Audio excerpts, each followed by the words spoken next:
Well, I don't know. I'm not going to go see the movie. I have other things I got to do. I know it's preview night, but I really don't feel like watching it. Um, Honestly, I liked Extreme Ghostbusters a little bit more. Extreme Ghostbusters. I was watching. You know what I was doing? I was watching some of the old ghost stories, and I was looking at Ghost Breakers, which was with Bob Hope and Abbott and Costello. And then I looked at the Ghostbusters '84 and some of the other stuff. And God, Slimer got annoying. I think my favorite characters probably are Winston and Egon. Egon's kind of he's the brainy guy, right? But he's boring as rice cakes. So Winston's more like shit. What's the favorite line that we all remember is, if there's a steady paycheck involved, I'll believe whatever you tell me. I'll believe in witches, whatever. So I kind of those are my two because Bill Murray is supposed to be the Michelangelo, which I'm sure one day, mark it down, write it down. You heard it here on this channel first. Ninja Turtles times Ghostbusters. It hasn't happened yet. It's happening. The streams are crossing. There it is. Ninja Turtles and Ghostbusters. Okay, but Bill Murray, Peter Venkman's the sort of the Michelangelo of the group, and so his thing is that uh, he just wants to be liked. Everything he says is and Ray's kind of a dummy. Even though Dan Aykroyd is the guy that loves the Ghostbusters, he's the one that really does it.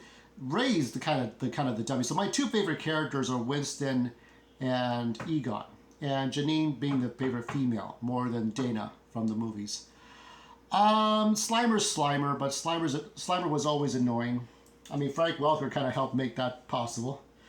So I did watch Extreme Ghostbusters yesterday, where you had a few episodes. One was the with Kylie and Eduardo and the other two characters. I forgot the other two guys' names, but whatever.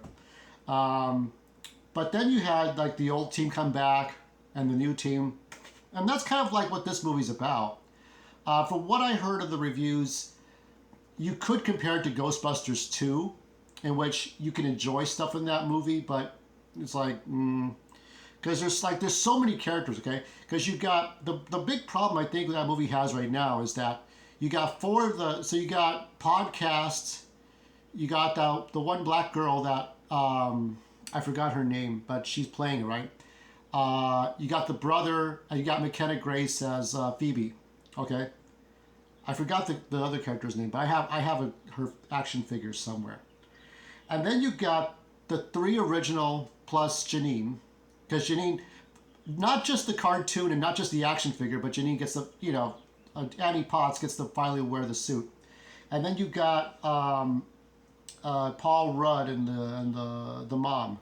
So it's like 10 characters. And then add two or three supporting cast members. You got Patton Oswalt and all that.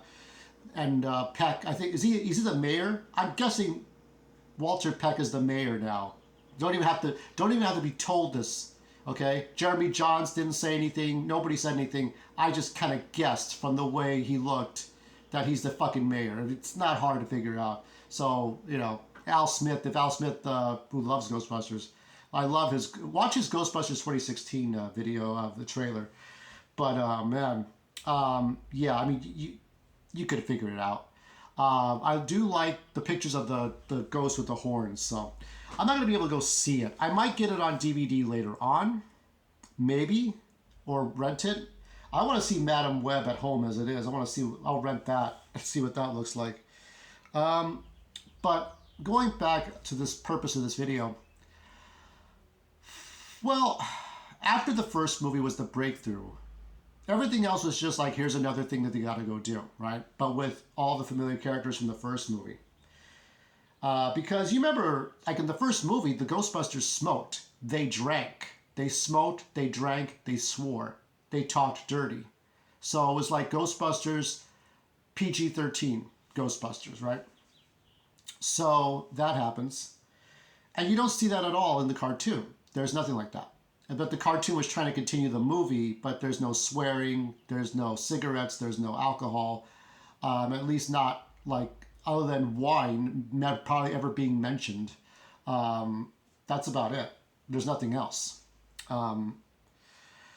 And I liked. I think I preferred Lorenzo Music as Venkman. I think opposed to Dave Coulier, but that's my memories of it. I think continuing the real Ghostbusters was one way to expand the lore and a bit of Slimer. But I think the other things they could have done, besides extreme ghost busting and passing the torch, if the ghosts invade one state, they could be in every state. So, like I was thinking about Jim Belushi being a Ghostbuster, right? You take an actor from a different time who had nothing to do with whatever they did, but they link them together. They link nostalgia actors together. Or you take John Larroquette. He could have been a Ghostbuster in New Jersey, right? So like the backstory could have been that you have these junior Ghostbusters or intern Ghostbusters, but then they form their own groups. So you have four groups in New York, right? A group of four in New York, a group of four in Florida. What would the Los Angeles Ghostbusters be about? You know, what would the Las Vegas Ghostbusters be about?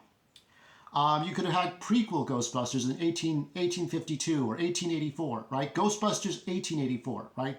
Before these guys, there were these guys, right? Like if you look at Archie Comics, the Sonic the Hedgehog Freedom Fighters, they created a whole timeline. It was confusing, but they created a whole thing. And you could see that with this. With Star Wars,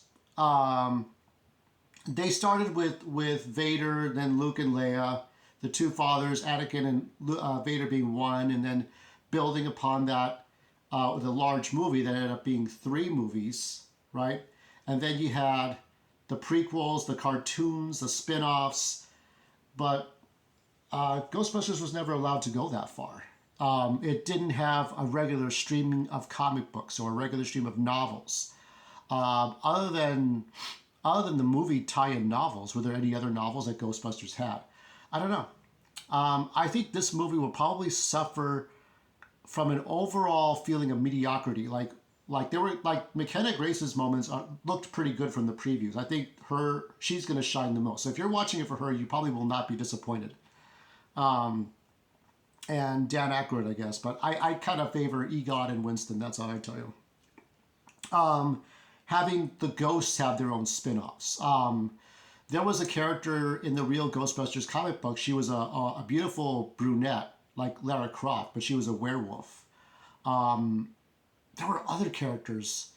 There were just other things that they had that they could have built a Star Wars-like universe, a Marvel cinematic, a Ghostbusters cinematic universe, or a Ghostbusters universe where you have a bit more video games and more things tie into more things. Or maybe Janine has a brother. Janine has a brother she's looking for. He's trapped in the spirit world or some shite. Or maybe a ghost possesses a dead body and that becomes a spin-off character or some shite. Like some things, right? Like you don't just think of the main four and then you think of all, like when we think of Sonic, we think of Knuckles, we think of Tails, we think of Princess Sally, we think of Amy, we think of that Rotor the Walrus or Eggman or some of the other enemies, some of the other echidnas that Pender seems to own. We think of Luke Skywalker, we think of Han Solo, we think of Vader, we think of all the General Grievous, all these characters that go all across the board. Marvel, we think of X-Men, we think of Spider-Man, we think of the Avengers, we think of the Defenders, we think of the Runaways, we think of the Inhumans and the Eternals, I think, whatever, the Marvels. So that's kind of the thing that should have happened for them. But Ghostbusters got reduced to 5 movies, 4 of them being of any value, and the 5th one being garbage, and you already know which one that is. And it's the same year Star Trek Beyond came out, which was a better movie. And the cartoons, I would say I liked Extreme probably a little bit more. It was a little more serious. Extreme, they had that same art as Men in Black, that same art. So anyway, I'm off to update my Steam Deck. I've got a lot of updates to do on my, if you neglect that Steam Deck for too long, it's just you got these gigabytes updates you have to do. So I'm off to do that. Good luck with seeing the movie. Let me know how the movie came out. Did you love it? Did you love Frozen Empire? Did you hate it? Or do you feel like it's somewhere here? Let me know.